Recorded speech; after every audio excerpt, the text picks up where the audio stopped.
Hello, Abraham and Esther. Great to see you. We spoke about 6 months ago about me having conditions to be in alignment with my husband, and you said that if I didn't stay in my high alignment and drop down to his level, which is what you were just talking about, I would sort of lose my path and it'd be a disservice to him. We would like to say that clearer right now. It's not that he's at a different level. You're not higher and he's not lower. You may be more aligned and he may be less aligned. But in the moment that you look at him and call him lower or less aligned, you've left your path. Right. Yeah, that's true. And now you're just going to debate over things with no connection to who either one of you are or what either one of you want. That's clear. So alignment trumps everything. Mm-hmm. So that's a better way to put it. So what has happened since then is I stayed in my high alignment. How did you do that? I focused on feeling good and having clarity, and it's been amazing what has happened is that we have so much abundance. And it's not just financial abundance, we have that and we have health, but we just have a lot of fun and we're both doing our thing and we're just having a blast, and it seems like it's accelerating too. It's like momentum always happens. When resistance isn't applied continually, momentum happens. Right. Yes. So I have two questions that I want to ask. I've got really amazing in-laws. They're awesome people. My father-in-law treats me like a son. He's treated me like a son since the moment I met him. And he's this awesome, smart, funny man. And all right, now, did you hear what he said earlier? And can you feel the true, honest, self-aware trajectory of his path? Can you feel it? And can you feel that these statements that he's making right now are still mostly on that path? Now say what you're going to say. Right. So, my father-in-law transitioned to non-physical on Tuesday. Yeah. And so, he's here right now, yeah. And that's why I'm saying he's awesome yeah. and amazing, because yes. he's here. Yes. And one of the reasons why I'm trying. I'm leaving. I'm literally going to go from this seminar to the airport to go meet my husband in San Antonio, of all places, for the funeral. So I want to bring my high alignment there because I know he's around us, and to be there and to be supportive for my husband and my mother-in-law and all my family there that I love so much. So I know I'm going into a situation that I want to stay in my high alignment. Well, if anyone can maintain alignment, you see, one nice thing about a situation like that is that the person who you are talking most about is in full alignment. Right. And so, as you are too, then there's a perpetuation of that. So it is very likely that you will have an exhilarating experience of connection, maybe even more than you've ever experienced before, because of all of the momentum. But there is also a condition that happens around these sort of functions, right, where there are people that don't really understand why you're so happy. Exactly, yeah. And there's a lot of peer group pressure about not being happy under those conditions. There is a sense from almost any person going into an experience like this that you need to be there for people who are suffering, that you need to be of service to those who are in need of it. And we're saying to you, you cannot serve your alignment and that at the same time. So that's the thing that you want to be aware of. Now, almost anybody will get sucked into what that is about. Most people do. Unless you really understand what's really going on and you really do have this momentum going. There is this sense that I need to be there for them. I need to explain it to them. I need to make them understand what I know. Well, good luck on that. Right. Good luck on that. Hello, everyone. I know you don't know me very well. I'm gay.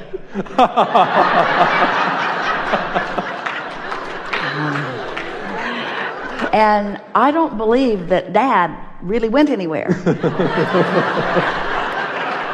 And I think he's right here with all of us. So woohoo, let's party!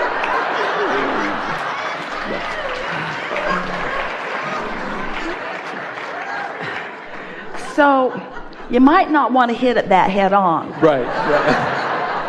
But you also don't want to give up your alignment. And that's the thing. When you are in an environment where there is someone you really care about who is in need, or several people that you might not even know very well who are in need, there is this tendency to want to be of service in every way that you can. And we're not asking you not to be in service. We're just asking you to stay in alignment so that you can be. Exactly. That's all. And so this is a perfect example. You feel stable enough to us. So how's your partner doing? He's on his own journey and his own alignment with this. I know he's in some pain. He's suffering naturally. Yeah, He's suffering naturally. And do you feel like you need to be there in the understanding of his suffering? Oh, we know these are such hard questions, because if you be there in the understanding of his suffering, you join his path. Right. Yeah. And it's a pretty easy path to join, because you join it often. Everyone does.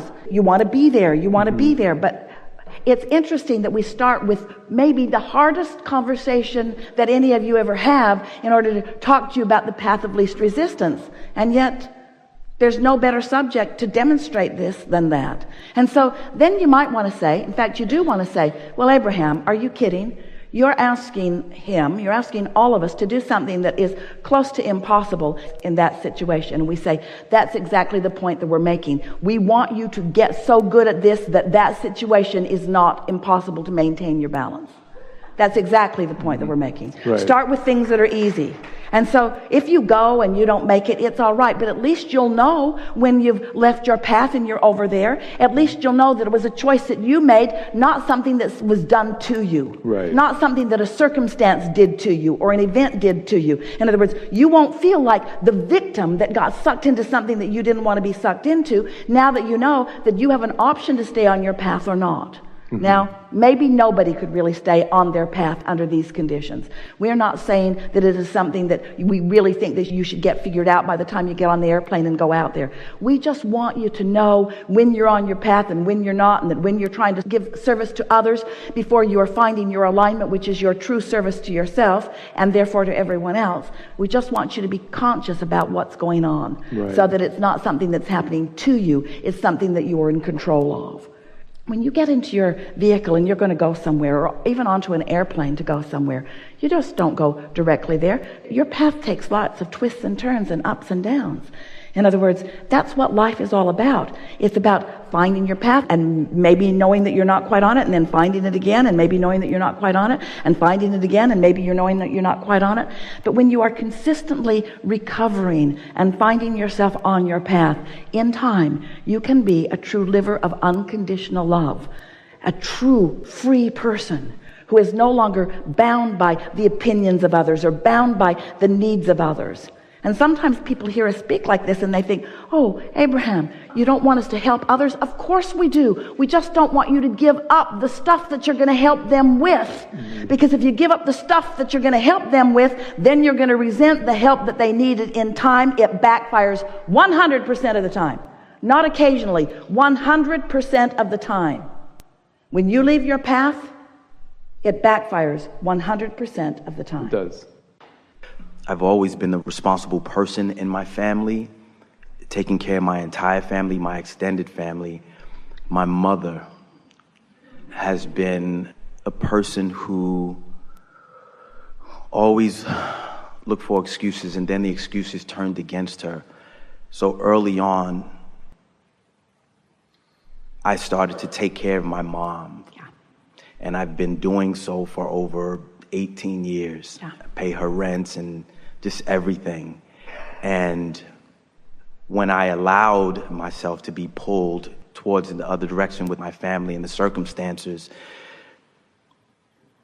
I darn near lost everything. Given what I had done in the past, it spoke for me. the financial aspect of what I built for other people, myself, literally almost lost it all. And that doesn't bother me because I know it's rebuilding as I'm speaking, literally. That doesn't bother me. The connection with my mom and feeling responsible for her, We want to give you something here. So it isn't the action, it isn't that behavior, wasn't what you did that caused you to lose it all. It was the split energy that happened with you about it. At first, feels like the path of least resistance to help somebody do something. But after a while, they get entitled and demanding, and there gets to be more of them. And so when you are able to stay in alignment no matter what, you are refueled and resourced, and there will never be an ending to what flows through you. But in the moment that you get crossways of that so that the replenishment stops, then it's all falling away. Then there's more going out than's coming in. So we're not having this conversation about the rightness or the wrongness of helping anyone out, because there's plenty of helping out that we think is a lovely thing to do. It brings you a lot of satisfaction in so many ways. It's the replenishing of the supply that is mandatory, that is critical, that matters. And so it's not about what you should do that's different. It's that you've got to find a way to feel about it. Whatever you're doing, you got to find a way to line up with it. The worst thing in the world that you can do is to continue to do something that doesn't feel good. So the subject isn't, is the action right or wrong? The subject is, how do I feel about it?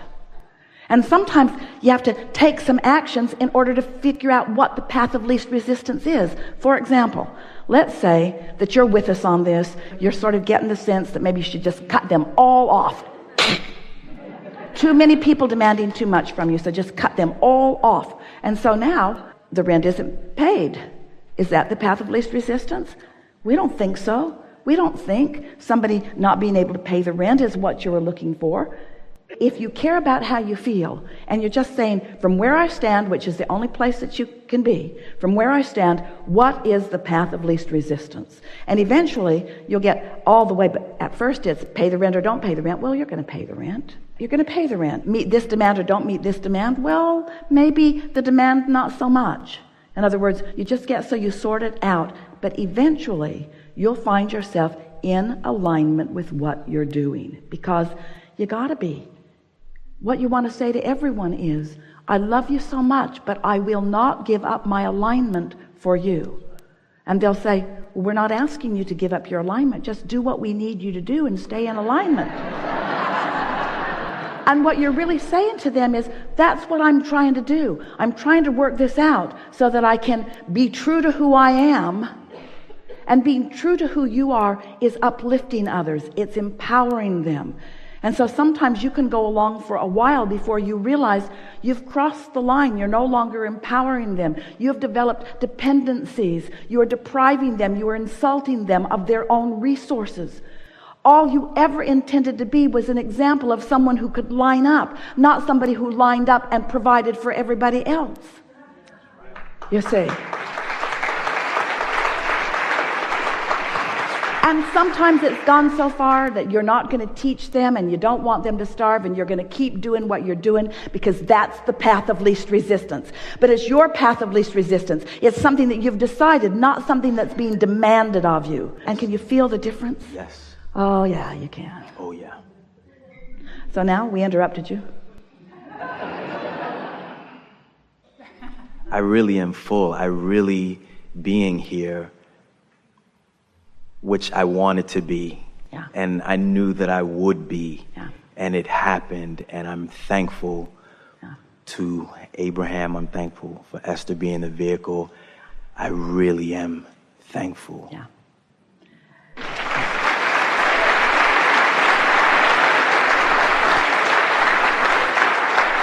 Be easy about it, and be more incrementally selfish. And here's the piece that we really want you to hear. You're looking for the satisfaction in the thought, the satisfaction in the thought. And so just like your dreams were satisfying, if this thought about something that somebody wants you to do isn't satisfying, find a way to make it satisfying, or don't do it. Thank you. Yeah, really good. Yeah, really good.